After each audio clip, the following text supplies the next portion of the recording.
ما ته یوه انګیزه را پیدا شوله، هغه دا چې زه څنګه کولی شم د ټکنالوژۍ په مرسته باندې هغوی سره زه یو کومک یوه همکاري وکړم. بشیر احمد نومیږي، د میدان وردګ ولایت نرخ ولسوالۍ د عمرخیلو کلي اوسیدونکی دی. اوس د ننګرهار پوهنتون د کمپیوټر ساینس پوهنځي د 4م ټولګي زده کړیال دی. تازه یې د نابینایانو لپاره داسې ځیرک امسا او عینکې جوړې کړي چې نابینا کس د ګرځېدو پر مهال له احتمالي خطر څخه خبروي او پوهوي چې د خپل تګ مسیر بدل کړي. په عامه اصطلاح امسا باید تر کارولو وړاندې چالانه شي.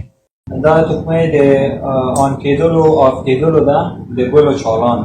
نو دا سیستم فعال سو، نو اوس یې ګورو چې د دې کارکردګي څه رقم ده. یو نابینا شخص ده روان ده، مثلا مخه کې دلته یو موانع یو شی ورته راځي، نو کله چې ورسېږي دلته به یو اواز کوي چې خپل مسیر دې تغییر کړه. نو ګورو یې کله چې نابینا شخص په حساب روان وي دې دونه اندازې ته چې کله ورسېده نو دا به چونګس ورته کوي چې مسیر دې تغییر کړه. دا عملا یې ګورو چې مخه کې دیوال ده او دا هم دا کله چونګس کوي.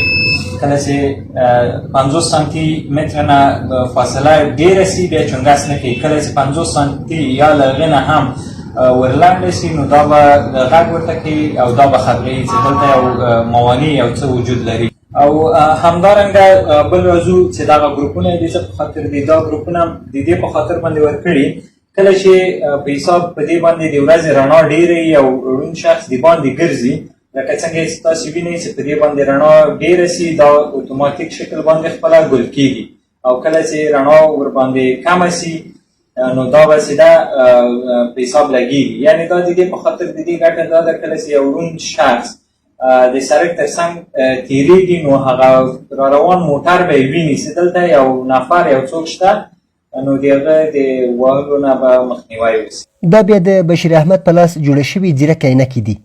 د کور دننه ځانګړې توګه خونه کې دننه نابینا له دیوالونو سره له ټکر ساتي. نو کله چې دا عینکې د ړوند شخص په سترګو کې نو دا به د دې په خاطر باندې به دا استفاده کوي، مثلا د اتاق په داخل کې ده، د اتاق داخل کې خو همسا ځان سره نشي ګرځولی، نو دا عینکې به یې په سترګو وي.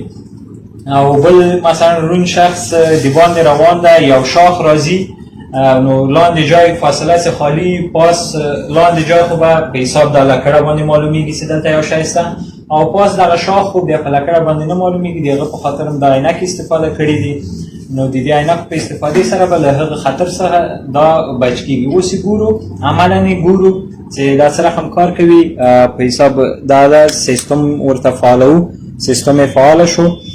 نو دا زه په سترګو کومه، دا مې په سترګو کړلې. اوس که چیرې مخه کې دیوال شاخ یو بل څیز راځي نو دا به څنګه د ړوند شخص ته خبر ورکوي چې مخه کې د یو څه شته او خپل مسیر ته دې تغییر ورکړه. اوس یې ګورو عملا زه ورځم مخه کې دیوال ده چې آیا دا ماته اول راکوي که یې نه راکوي.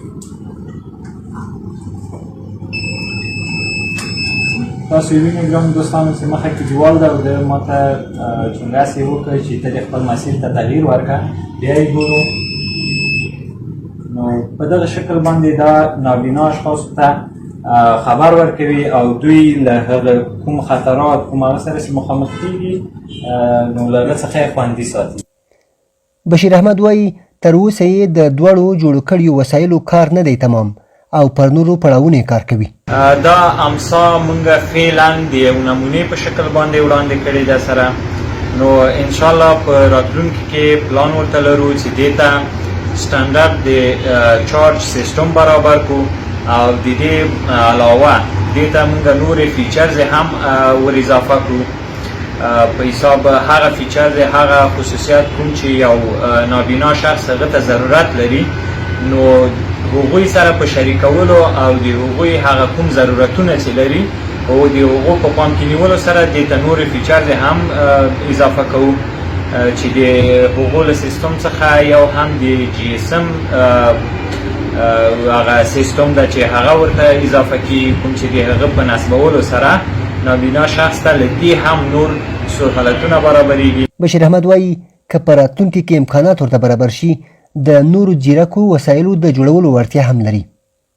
که چیرې راتلونکي کې موږ سره په حساب موږ ته زمینه برابره سي نو انشاءالله پلان لرو چې له دې نه هم نور سیستمونه د ټکنالوژي په مرسته باندې جوړ کړو.